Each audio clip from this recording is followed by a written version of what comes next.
I'm Corbett Wall with DVAuction, here with your feeder flash for Thursday, June the 19th, brought to you in part by Specialty Risk Insurance. They are a full-service insurance team, one of the top ag business insurance agencies in the nation, and becoming a premier agency for construction and commercial insurance in the Midwest. They can also do your LRPs and your PRFs. Check them out at specialtyrisk.com. A path to an open border, and I'm not talking about for illegal immigrants to come across. There ain't nobody coming across that border these days, thanks to our great President Trump. But I'm talking about a path to an open border for cattle to be migrated north into the United States from Mexico. Secretary Rawlins, and I'm really starting to like her a little bit, she announced a 5-prong attack to prevent the spread of screwworms. It's going to cost $8.5 million, but if it works, I mean, it's going to be worth it. It's a 5-step plan there. The first is to stop the spread and ensure that Mexico is on board trying to help us. Because remember last time she had told them that they needed to start doing some things, and she went back and they had done exactly nothing, and that's why she closed the border. But it appears that they're on board now. They're wanting to send some cattle north. The second is to protect the border at all costs. They're about 700 miles from the border now, the screwworms are. Down in Mexico, and we're not going to let them get any closer than that. The third one is they're going to maximize readiness. In fact, they're going to be building a sterile fly facility on our side of the border for the first time at Moore Air Base down in South Texas, and they're going to increase the sterile fly production by 300 million flies a week. So that's going to be a lot better. So they're going to be getting ready for that. They are, number 4, going to take the fight to the screwworm, attack them while they're still way down there, and prevent them from getting anywhere closer. And the 5th one is innovate our way of eradication. Right now, that sterile fly deal, and that's still the same method they used back in the 60s to get rid of them, but it's been the only thing that's really worked, so that's what they're going to keep doing. But they're going to try to figure out new ways to stop the spread of that screwworm, and I'm glad she's getting something done, and I think she has a plan. If these things get into place and are working, then maybe one day they'll open that border back up, and people in Texas and New Mexico and Arizona can get some affordable cattle down there. But saw something else that happened the last few days. There's been new research that shows Australia's grain-fed cattle, the emissions from those, the methane and the thing that everybody's so been out of shape about, the emissions from their grain-fed cattle in Australia were overestimated by more than 55%. A bunch, right? And I think maybe we could get the Angus Association to use some of that $4.85 million they got from Bezos, and maybe we could retest our emissions on our cattle. They couldn't be as bad as what they thought either. I mean, I don't know anybody that believes that shit, that the emissions from the cattle are running our environment. It's total BS. I think Bezos just wants to pour money into there, thinking he's going to get an EPD for emissions, and then he'll be in the front seat to get those cattle for his Whole Foods food stores. So, but there's a lot going on with that deal, and I'm not going to get into it much more than that. But I think that was big, that Australia thought they were at this dangerous level, and then it turned out to be 55% less than what they thought, and not so big of a deal. They've been having The Corn Belt Classic down in Sioux City. It's what we used to call Sioux City. We used to have to go grade delivery cattle there at the old stockyards because it wasn't the fanciest place to be. But Superior Livestock's big Corn Belt Classics been held the last 2 days. They've had some stick out sales. Of course, the board challenged them pretty good on Tuesday, but you know, they were pretty much oblivious to it when they were buying those yearlings, but may have seen it a little more on the calves Wednesday. But I'm going to give you a couple top quotes out of the Superior sale there. Sage Sir Cattle Company, and that's out of Edmondson, Texas, northwest of Lubbock, Texas. They had 200 weaned steer calves to weigh 450. They were just put together, order bought cattle out of Central Texas. They were brought in there. Of course, they got weaned as they were straightening them out. And they were on some wheat there, but also in the growing yard, getting a growing yard ration. And they're going to be for delivery within the next 2 weeks. They weren't all black. They weren't all anything. They didn't have any bells and whistles, which is why I thought it was significant. But 200 of those weaned steer calves to weigh 450 within the next 2 weeks brought 455. I thought that was pretty good for commodity cattle there. But then the real fancy cattle, the yearlings on Tuesday, the Pioneer Ranch, the Kemp family, up in Tryon, Nebraska. That's always an address for some real big prices there.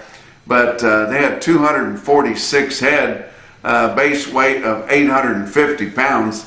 They were home-raised feeder steers for current delivery. They had all the bells and whistles, every single icon that you could put on them there.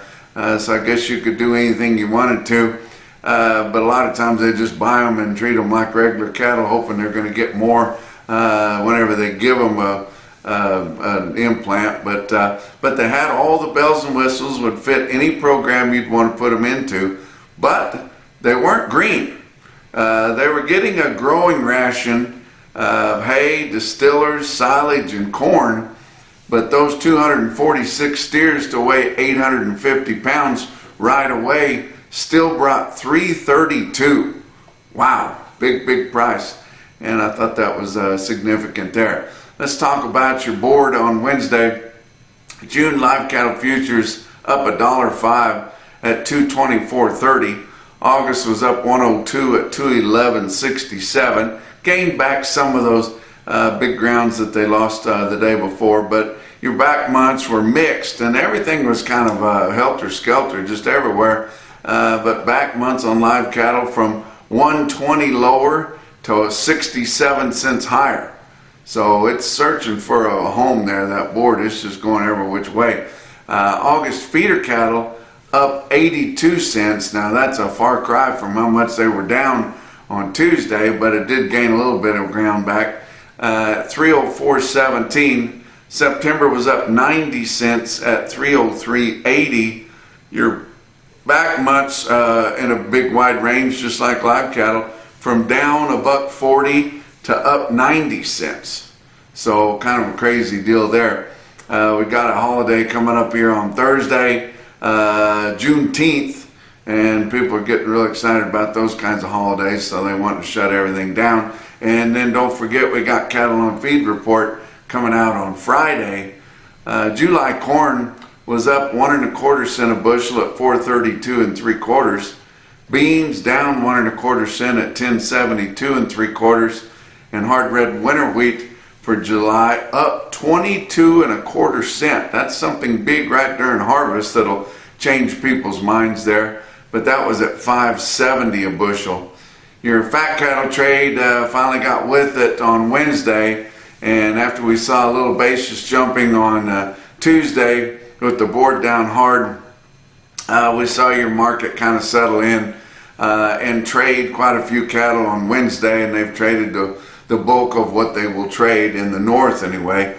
Southern Plains hadn't traded hardly anything, but Iowa sold 6,200 They've sold 6,800 for the week. There'll be a lot more than that traded after 2 o'clock, but that was before 2 o'clock on Wednesday. Live sales 236 to 238, and dress sales 376. Nebraska 8,300 there, 9,600 for the week, and still trading right through that 2 o'clock deadline to get that turned in. But their live sales were at 235 to 236. So I mean, this market's a good, $5-6 lower anyway. Dress sales 375 to 378, and that's just $2 to $5 lower. But Kansas, we had some sales on Tuesday late, and I told you about them, and I told you they were a foot lower, and it was 229 to 231 on Tuesday. Now, for some reason, I guess because the board was up 82 cents, cattle feeders were thinking they were going to get more money, and they didn't, so they didn't trade anything on Wednesday, but 100 head sold. They've sold 450 for the week, and it was a dress sale in Kansas, northern Kansas, there at 376 on Wednesday. Texas has not traded a hoof yet this week. Fat cattle auction, Sioux Falls Regional Livestock in Worthing, South Dakota, had 1,200 head. The market was just $1 to $3 lower. Conventional cattle selling from $234 1/4 to $237.50. Programs cattle selling from $235 to $240. And they did have dairy beef cross steers there selling from $232 to $235.5. Now up at Watertown, South Dakota, at Glacial Lakes Livestock, they had 1,150 head for the slaughter cattle auction. Their market was $4 to $6 lower. Conventional cattle from $232 to $238, and program cattle from $238 to $240. They had Holstein dairy steers from $190 to $2, and big fat fed cows from $158 to $170. Your box beef cutout values were higher again.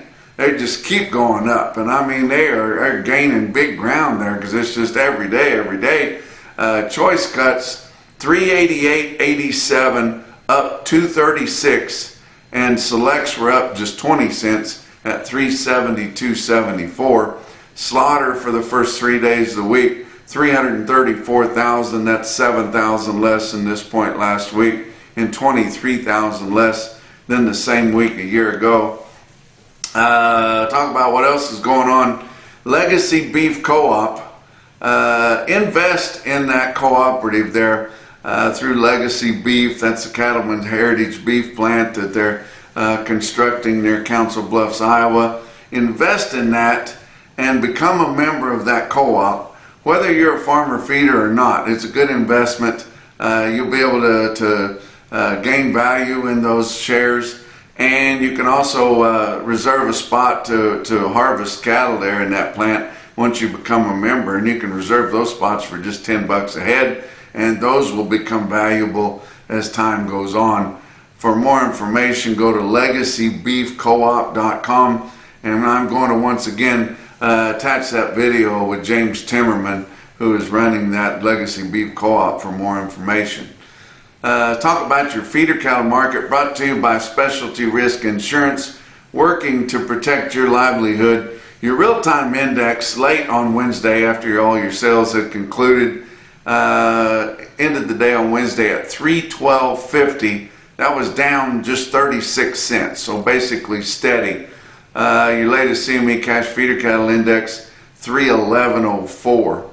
I want to tell you, if you guys are looking for something to do, especially if you're in Texas here, the Independent Cattlemen's Association of Texas is going to be having their convention next week in San Marcos, Texas.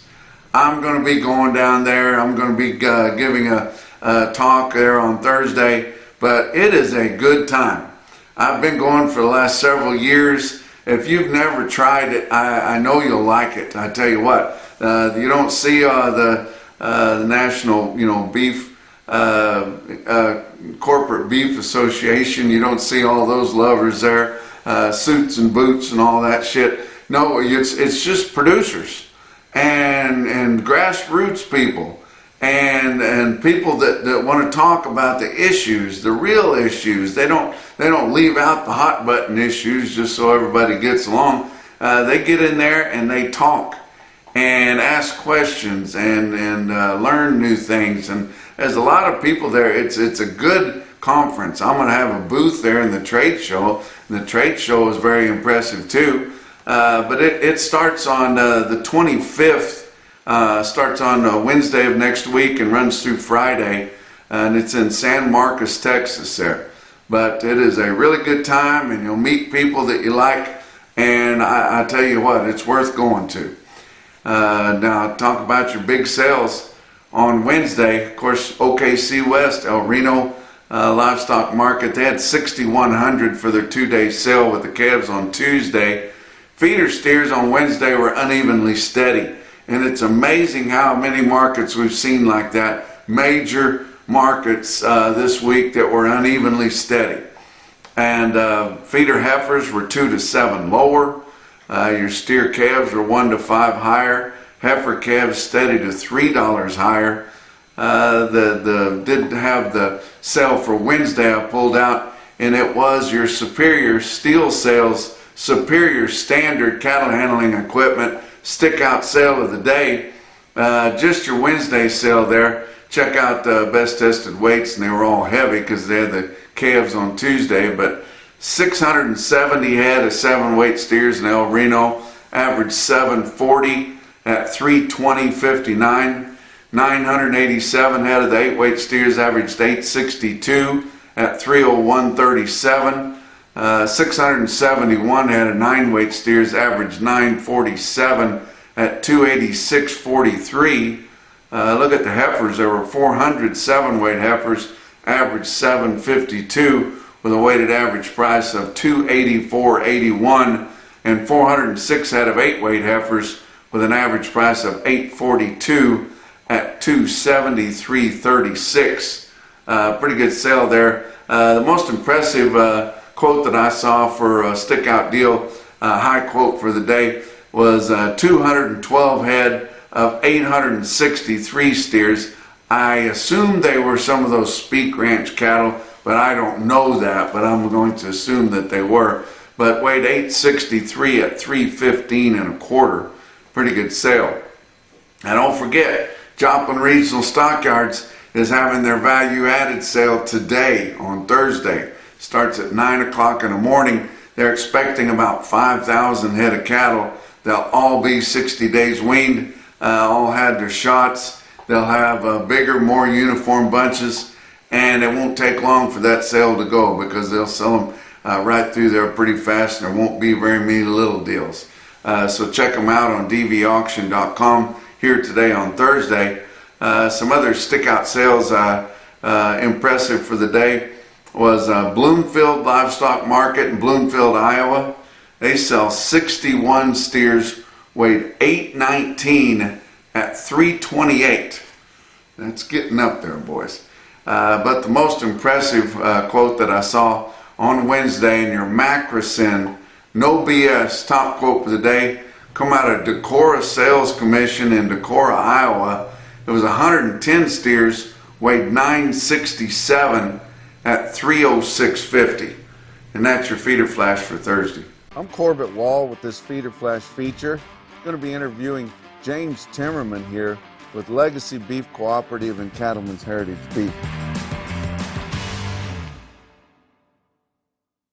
How are you doing, James? Good. How are you doing, Corbett? Now, this is the first time we've met, right? That's correct. But the Timmerman name is synonymous with top quality cattle feeding and top quality beef production, right? Yes, it is. Can you tell me a little bit about that and how it ties in with this new venture? Yes. So my family is, like you said, in the cattle feeding, ranching business. All started with my grandfather in the mid-40s, moved to Omaha, Nebraska, and built a feed yard there to be closer to the stockyards.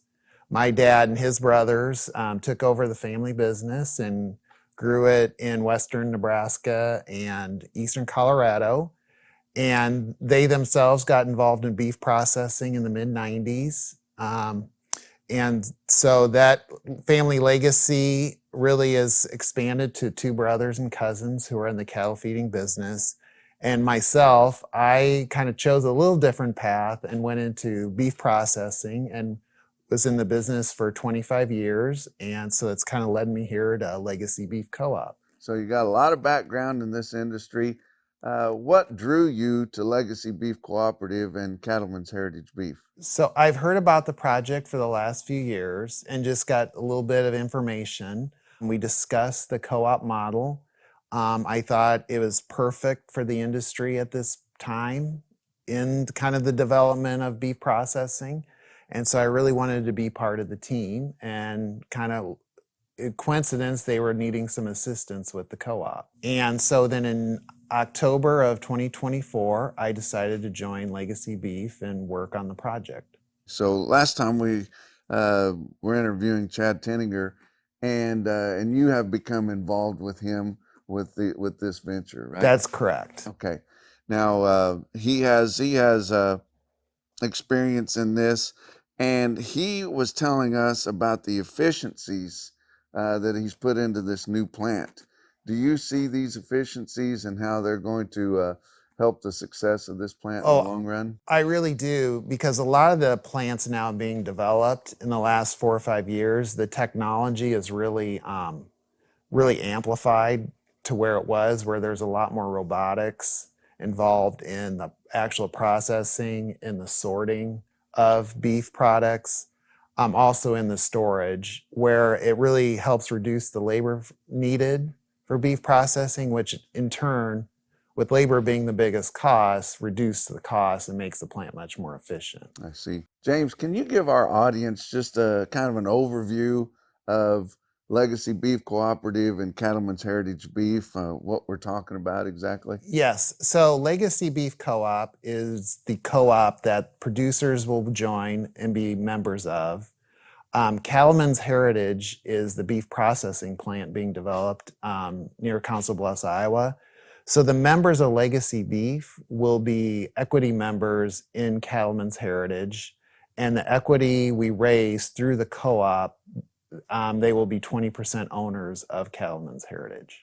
So what do you see valuable within the co-op model and eventually the Cattlemen's Heritage Beef plant?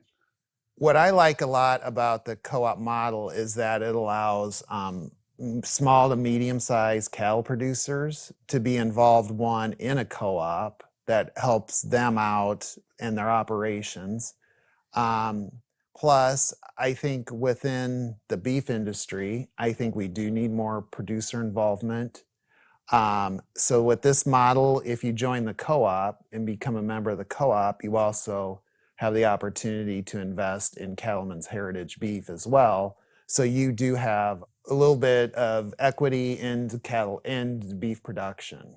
So do you think ultimately this type of a model for the beef packing will help keep more smaller farmer feeders in business? Yes, I do. Okay. Yes, I do. And that's one thing that drew you to it. That's really what draws me to it, is because I do think you hear a lot of stories being out in the country with small producers, anywhere from 2,500 head they feed to even up to 10,000, how they really are looking for better marketing opportunities and really more equitable arrangements compared to the larger feeders in the country. Sure. Can you tell us a little bit about the investment model with Legacy Beef Cooperative and where we're at within that? So the overall investment, we have 5 rounds of investment. Currently, we have sold through the first 2 rounds, so we're in the 3rd round. To what we are currently in right now is what we're calling our seed round, which is giving you the opportunity to reserve your space or shackle space in the investment in Cattlemen's Heritage. So right now, to reserve a spot is $10 per head. We'll reserve a spot in the co-op and you become a member of the co-op. The share price we're currently at in round 3 for the equity investment in Cattlemen's Heritage is $175 per share per shackle space. Okay. And that's gone up from the first and second. Correct. Right, So it was started at 125 for the first round, 150 for the second. So right now 175, and then round 4 is 200, and round 5 is 225. Okay. So there are advantages in getting in currently. Right. So, but to reserve your spot, you need to be invested in one of the rounds at least, right? Correct. Okay. Correct. Now, is there a maximum or a minimum of your spots that you can reserve? The minimum would be, we say there's no minimum, but the best really is one load. So we do have members who are buying 40 shares just for Just one for a load a load of year. cattle? Yes, and there is no maximum. Okay. And that's annually. So if you bought 40, you could send one load of fed cattle into the Cattlemen's Heritage Beef plant. That's correct. Okay. That's correct. Okay, good. So you've got a key date coming up here this summer. Tell me about July 1st and what that's going to kick off. That's correct, Corbett. On July 1st, we are really going to start the co-op on an operational basis. So we are going to start offering members marketing opportunities for the cattle that are part of the co-op. Also look at ways that we can help them on their purchasing power. And really what the goal with that co-op starting on July 1st is really to give the small to medium producers the same, put them on the same level playing field as the big feed yards. I see. So these shares, once you purchase them, they're going to have value, right? And will you be able to market them among other shareholders? Yes. So really, the way we have it structured is that per share that you purchase, you are obligated to deliver the animal.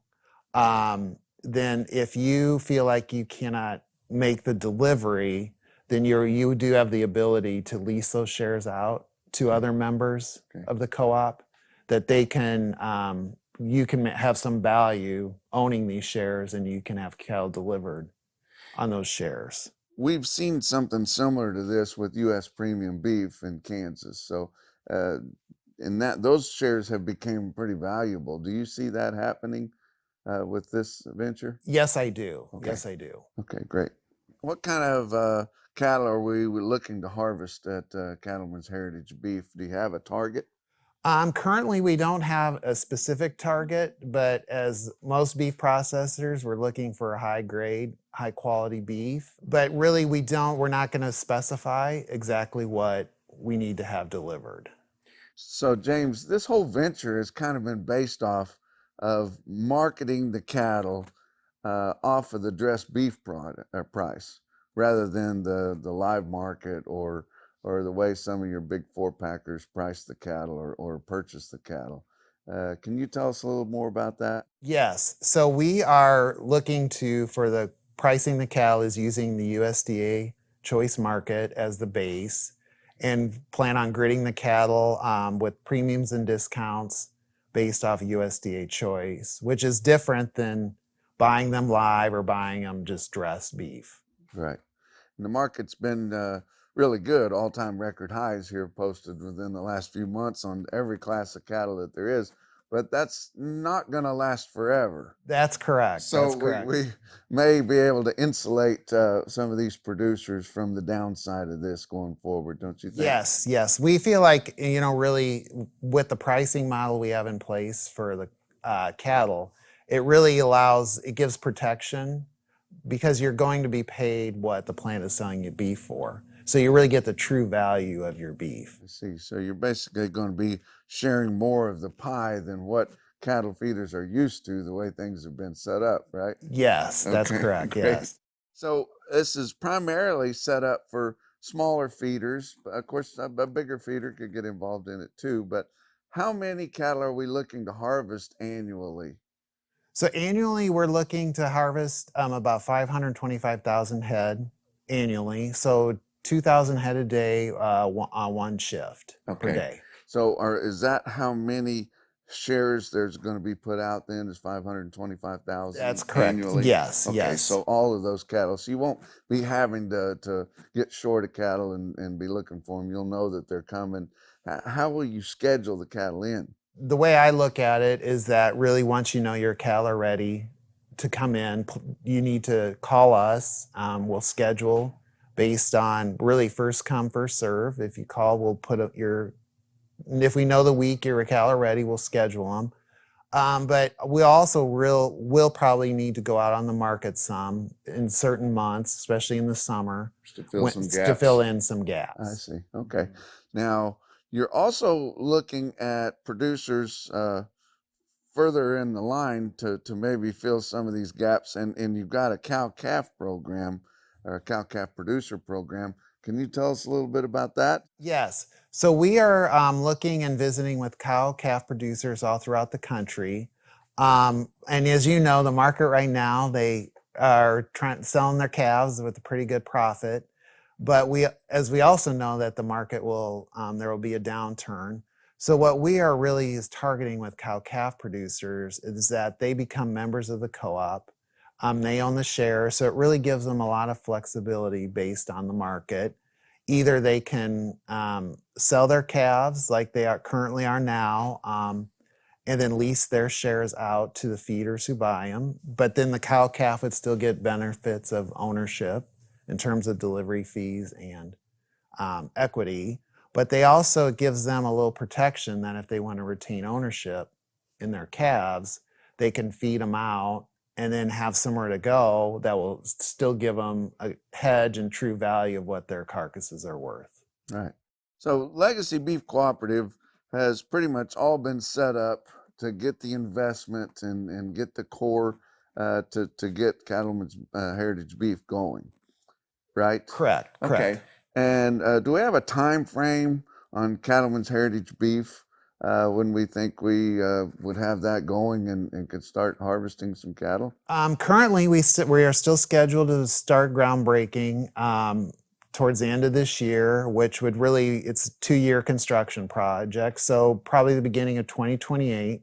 But as we explore market conditions, especially in the next few months, and look at heifer retention, we do also have the ability to delay a little bit and open when the market conditions seem more advantageous. As tight as packer margins are right now, I wouldn't blame you by Yes. dragging your feet just a No. little bit. So might be better for the whole project if you do. Yes, yes. But it's just it's right on the horizon here. I mean, it'll be here before you know it. That's correct. That's correct. Okay. So of the 5 rounds of investment, we've made it through the first 2, and then we're working on the 3rd round. How much longer do you think it'll take to finish that up? Well, our goal for the next round really is to have it completed by July 1st. Okay. And then move on to the next. I see. So if we've got some listeners that are interested in investing into Legacy Beef Cooperative, what's the best way for them to get in touch with you guys and see what they want to do? Well, the best way to get a hold of us is go to our website, which is www.legacybeefcoop.com, and there is a submission form where you can send us your information.